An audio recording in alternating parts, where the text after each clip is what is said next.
देखिए, उत्तराखंड राज्य आंदोलन, उत्तराखंड राज्य की मांग को लेकर हुए आंदोलन में आज हम 1994 से आगे पर चर्चा करेंगे। और इस वर्ष का काफ़ी महत्व हो जाता है उत्तराखंड राज्य आंदोलन के मामले में। यूँ कहें कि यह सर्वाधिक संघर्ष का वर्ष और एक काला वर्ष भी था उत्तराखंड राज्य आंदोलन की कड़ी में। और साथ ही साथ इस वर्ष ने उत्तर प्रदेश की सरकार और शासन व्यवस्था को शर्मसार कर दिया था, शर्मिंदगी के लायक छोड़ दिया था। वो क्यों, हम इस पर चर्चा करेंगे एक एक करके। तो देखिए, 1994 की जो पहली घटना है और महत्वपूर्ण घटना है, परीक्षा के दृष्टिकोण से प्रश्न पूछा ही जाता है लगभग हर कंपटीशन में, ये डेट्स इंपॉर्टेंट है। देखिए, 1 सितंबर का दिन था, 1 सितंबर 1994। ध्यान रखें, 1 सितंबर 1994 का दिन जाना जाता है खटीमा गोलीकांड से। ध्यान रखें, खटीमा गोलीकांड। अब देखिए, खटीमा गोलीकांड कितना भीषण था इसको समझिएगा। 25 लोगों की इसमें मृत्यु हुई, 25 लोग इसमें मारे गए। यह छात्रों और सैनिकों का एक आंदोलन था जिसको पुलिस द्वारा दमनकारी रूप से कुचला गया और गोलीबारी में 25 राज्य आंदोलनकारी इसमें शहीद हुए या उनकी मृत्यु हो गई थी। अब ध्यान रखें, ये 1 सितंबर खटीमा जो है वो उधम सिंह नगर का एक हिस्सा था और वहाँ पर यह घटना घटी। और इस घटना की जो प्रतिक्रिया ये हुई कि 2 सितंबर, ध्यान रखें ये डेट्स ध्यान रखें, सितंबर 1994 को मसूरी कांड या मसूरी गोलीकांड यूं कहें। दरअसल जब इस घटना के बाद इसका जो विरोध करने के लिए एक जुलूस का आयोजन किया जा रहा था, एकत्र हुए थे लोग, तो भीड़ ने क्या कर दिया, जो डीएसपी थे उमाकांत त्रिपाठी, ध्यान रखें पुलिस उपाधीक्षक डीएसपी उमाकांत त्रिपाठी, भीड़ के द्वारा इनकी हत्या कर दी गई, उमाकांत त्रिपाठी की हत्या कर दी गई। और इसकी प्रतिक्रिया क्या हुई कि पुलिस द्वारा गोलीबारी की गई और इस गोलीबारी में 7 राज्य आंदोलनकारी शहीद हो गए, उनकी मृत्यु हो गई। अब इसमें 2 महिलाएं भी थी, एक थी जो बार बार कहा जाता है हंसा धनाई, ध्यान रखें हंसा धनाई, और एक थी बेलमती चौहान। ध्यान रखें, ये प्रश्न भी पूछा जाता है, ठीक है, और पूछे जाने की संभावनाएं भी है कि ये किस से संबंधित है, मसूरी गोलीकांड, खटीमा कांड इत्यादि, आगे रामपुर तिराहा कांड इत्यादि से हम चर्चा करेंगे। 2 अक्टूबर 1994, ध्यान रखें 2 अक्टूबर 1994 को रामपुर तिराहा या ये मुजफ्फरनगर कहें आप इसे, मुजफ्फरनगर कांड के नाम से जाना जाता है, ठीक है ना, रामपुर तिराहा, ठीक है। यहां पर क्या हुआ, पुलिस द्वारा जो रैली के लिए दिल्ली जा रहे थे अपने राज्य की मांग को लेकर, राज्य आंदोलनकारी बसों के द्वारा और टैक्सियों के द्वारा उनको रोक दिया गया, बैरिकेडिंग लगाकर उनको रोक दिया गया। और यहाँ पर इतना अमानुषिक व्यवहार किया गया, जो महिलाएं थी उनके साथ बलात्कार जैसी घटनाओं को पुलिस के द्वारा अंजाम दिया गया। तो इसे कहा गया क्रूर शासक की क्रूर साजिश। ध्यान रखें इस मुजफ्फरनगर कांड को। और इसमें जो शहीद हुए 6 राज्य आंदोलनकारी इसमें शहीद हुए पुलिस की गोलीबारी में, जब उन्होंने अपने साथ की बहनों के साथ जो अत्याचार हुआ उसके खिलाफ आवाज उठाई और अपने मांग को लेके आगे बढ़ना चाहा, तो पुलिस द्वारा क्रूरतापूर्वक 6 लोगों की हत्या भी की गई। और यह सबसे जघन्य भीषण कांड था उत्तराखंड राज्य आंदोलन का 2 अक्टूबर गांधी जी के जन्मदिन के अवसर पर। तो शांति के दूत के दिन इतनी अशांतिपूर्वक, इतनी अमानुषिक घटना से क्या हो गया, उत्तर प्रदेश शासन सरकार शर्मसार हो गई। अब ध्यान रखें 2 अक्टूबर की ये घटना थी, रामपुर तिराहा की ये घटना होते हैं, हिंसक प्रदर्शन होते हैं। ध्यान रखें हिंसक प्रदर्शन उत्तराखंड के सभी जनपदों में, पूरे राज्य में क्या होता है कि हिंसक प्रदर्शन होते हैं इसके विरोध में, मुजफ्फरनगर कांड के विरोध में। अब ध्यान रखें, इसके बाद जो महत्वपूर्ण कड़ी है वो है 7 दिसंबर की। ध्यान रखें 7 दिसंबर 1994 को क्या होता है, ध्यान रखें 7 दिसंबर 1994 को उत्तरांचल संघर्ष समिति, ध्यान रखें उत्तरांचल संघर्ष समिति, ध्यान रखें उत्तरांचल प्रदेश संघर्ष समिति, जिसके अध्यक्ष कौन थे, ध्यान रखें ये भी प्रश्न पूछा जा सकता है, बीसी खंडूड़ी, भुवन चंद खंडूड़ी, जो वर्तमान तत्कालीन जो सांसद थे, इन्होंने इसे लीड किया और इन्होंने संसद तक पैदल कूच करना चाहा। साथ ही साथ जो राज्य के सांसद थे, राज्य के क्षेत्रों से जो सांसद थे राज्य के उत्तराखंड के क्षेत्रों से, उन्होंने संसद से भी वॉकआउट किया।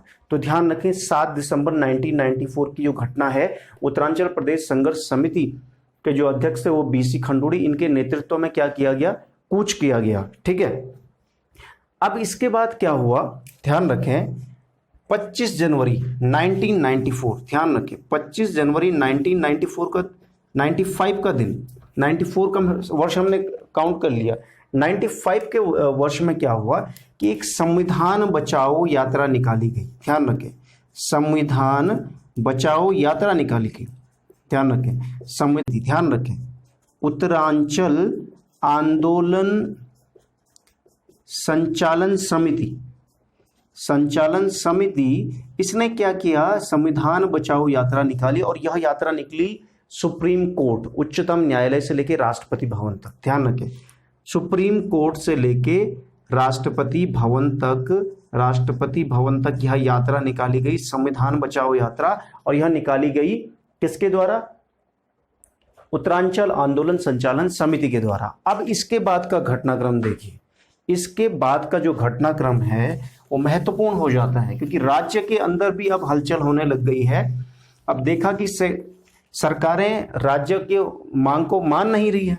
तो देखिए राज्य के अंदर क्या होता है, 10 नवंबर 1995 का दिन महत्वपूर्ण है ऐतिहासिक दृष्टिकोण से और परीक्षा के दृष्टिकोण से भी।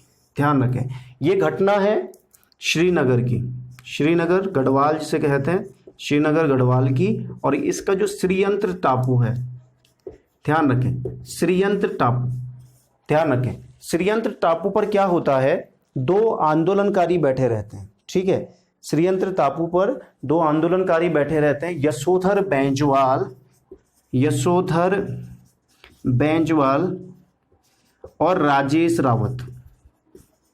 जब ये यहाँ पे आमरण अनशन पर बैठे रहते हैं तो पुलिस द्वारा इन पर गोली चलाई जाती है और पुलिस द्वारा इनकी हत्या कर दी जाती है। ध्यान रखें श्रीयंत्र टापू पर इनका स्मारक भी है वर्तमान में।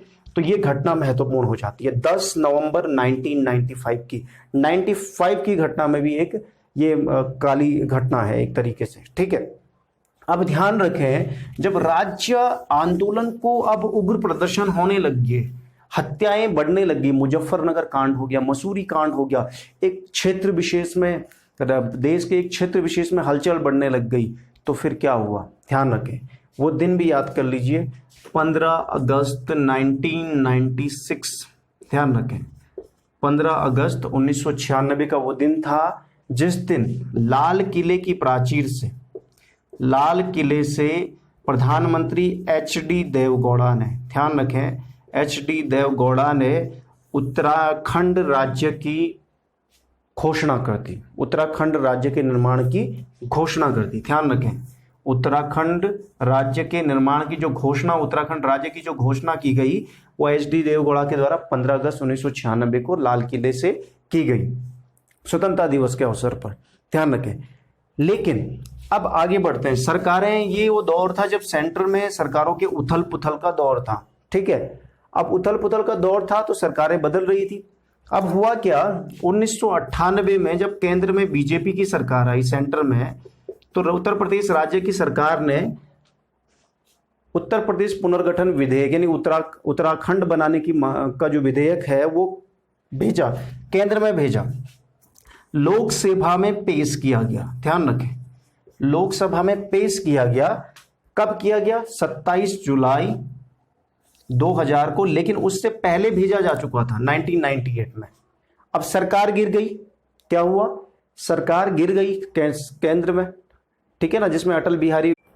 अब देखिए 1998 का वर्ष भी महत्वपूर्ण हो जाता है, ठीक है ना, उत्तराखंड राज्य की निर्माण की दिशा में ये कितना महत्वपूर्ण है। 1998 में जब केंद्र में बीजेपी की सरकार आ गई तो जो उत्तर प्रदेश राज्य सरकार द्वारा केंद्र को भेजा गया विधेयक था, उत्तर प्रदेश पुनर्गठन विधेयक, वो विधेयक यानी उत्तराखंड राज्य संबंधी जो विधेयक है बीजेपी सरकार द्वारा राष्ट्रपति के माध्यम से उत्तर प्रदेश सरकार की सहमति के लिए भेजा गया, ठीक है ना, वो राष्ट्रपति के माध्यम से, ठीक है ना, सहमति के लिए। अब सहमति राज्य सरकार द्वारा सहमति दी गई, कुल 28 संशोधनों के द्वारा 28 संशोधनों के द्वारा वह विधेयक केंद्र सरकार को भेजा गया। लेकिन लोकसभा में 22 दिसंबर को, इसी वर्ष की 22 दिसंबर को लोकसभा में बीजेपी गवर्नमेंट ने रखा, लेकिन सरकार के गिर जाने के, केंद्र में बीजेपी सरकार के गिर जाने के कारण यह विधेयक पास ना हो सका। अब देखिए महत्वपूर्ण ये बात है कि इसके बाद बीजेपी पुनः सत्ता में आई, और पुनः सत्ता में आने के बाद बीजेपी ने 27 जुलाई 2001 को, ध्यान रखें 27 जुलाई 2000 को लोकसभा में उत्तर प्रदेश पुनर्गठन विधेयक रखा। किसमें? लोकसभा में, ध्यान रखें। और लोकसभा में जब रखा तो इस 27 जुलाई 2000 को लोकसभा में उत्तर प्रदेश पुनर्गठन विधेयक पेश किया गया। इसी के बाद का एक महत्वपूर्ण घटना है, ठीक 2 दिन बाद 29 जुलाई को क्या हुआ, जॉर्ज कमेटी, ध्यान रखें ये महत्वपूर्ण कमेटी है क्योंकि इस कमेटी के माध्यम से ही उधम सिंह नगर को प्रस्तावित उत्तरांचल राज्य में शामिल करने का किया गया। तो 29 जुलाई को जॉर्ज कमेटी द्वारा पंतनगर का दौरा किया गया, ध्यान रखें। और इन्होंने पंतनगर का दौरा करके यह पाया कि जो उधम सिंह नगर है उसे उत्तरांचल राज्य में, जो प्रस्तावित उत्तरांचल राज्य है उसमें शामिल किया जाना चाहिए। इस प्रकार उधम सिंह नगर को भी उत्तरांचल राज्य में शामिल किया गया। तो यह महत्वपूर्ण है, उधम सिंह नगर सबसे लास्ट में उत्तरांचल राज्य में। तो इस प्रकार अब इसका मार्ग प्रशस्त हो गया। 3 तिथियां महत्वपूर्ण हैं।